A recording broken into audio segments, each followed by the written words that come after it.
Good wishes, dear students. The concept you will be learning in today's class is balancing the chemical equations. Do remember, in chemistry, a reaction without the balancing is of no use at all. So hence, you have to learn the art of balancing the chemical reactions. I will teach you easily. Practice it for your own benefit. Now, when we say balancing the chemical equation, it stands for balancing the stoichiometry coefficient of the chemical entities present in the given reaction. Now, if you look at in this question, I have taken propane, treating it with the oxygen, we get carbon dioxide and water. Carbon is 3 times here, only 1 time on the other side. It's not balanced. Hydrogen is 8 times here. Hydrogen is only 2 times. It's not balanced here. Oxygen is 2 times. Here you've got a 2 plus 1 3 times. So on the whole reaction is not a balanced one. We have to balance. Now the method I am going to use here is algebraic way of finding out the stoichiometry coefficient. Let's write here A, the variable A, B, C and D.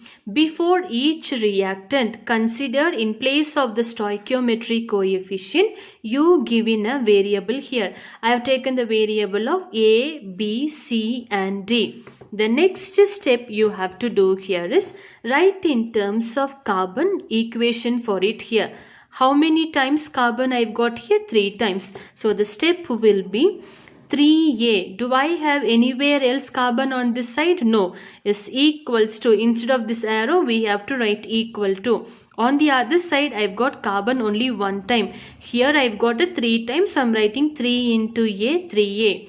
This side only once I've got, I'm taking it to be C. Remember, this C is different from a carbon representation. Next move on to, so carbon I have represented. Next move on to hydrogen.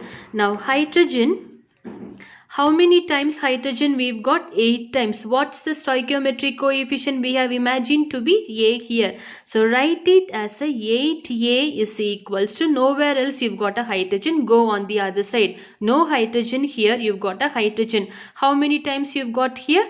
2 times you've got. So 2 into D will give you 2D to be the answer. So carbon I have represented, hydrogen I have represented. Both have the same stoichiometry coefficient. So I'm writing A in terms of carbon, A in terms of hydrogen. Moving on to the third one in terms of oxygen here.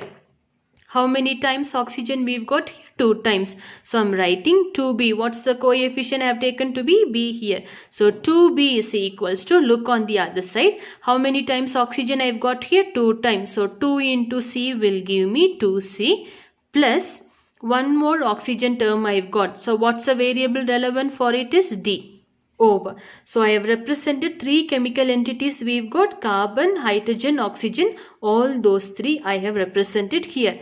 Now we have to work out numerical way of finding out the answer.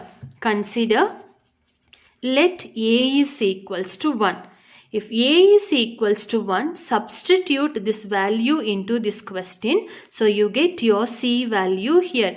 In this case, 2 variable you've got. You can substitute the A value either in this equation or in this equation. If you substitute here, you will get your C value. If you substitute here, you will get your A value. It's a one and the same. I am substituting in this equation.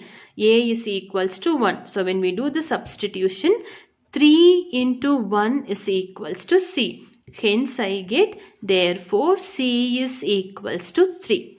You have taken a 1 value on your own. A is equals to, how many variables we have written here? A, B, C and D variable.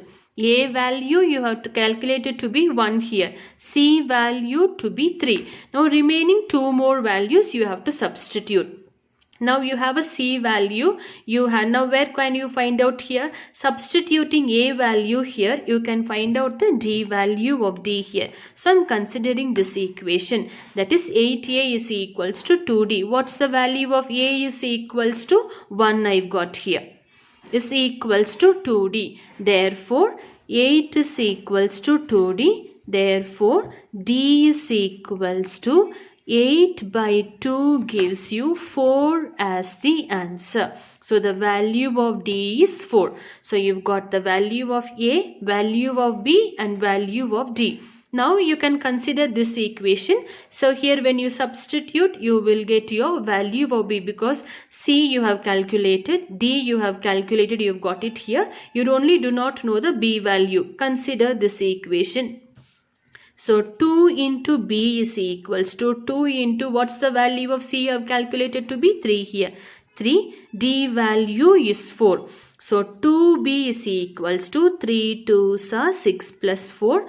2B is equals to 10. Therefore, B is equals to 10 by 2. B is equals to 5. Only so much. Now we need to substitute. So B value you have calculated to be 5 and all the values we have got. All we need to do is substitute these values into the given equation. So once again I am rewriting the equation, that is propane. When we treat with oxygen, we get a carbon dioxide and water. Now what's the variable we have taken? A, B, C, D. Substitute these values that you have found out in these places. So instead of A, I am going to write down 1 here. B we have calculated to be 5 here. C we have calculated to be 3 and a D we have calculated to be 4. Now let's check in for the number of chemical entities, whether they are equal on both the side, carbon, hydrogen and oxygen. So I'm sorry. Here also carbon, hydrogen and oxygen. How many times carbon I've got? 3 ones are 3. This side how many times I've got it? 3 is common for a carbon, 3 is also common for oxygen. So 3 ones are 3. It's a balanced chemical entity. Come back to hydrogen. How many times hydrogen we've got? 8 times. 4 2s are 8. So hydrogen is also balanced one.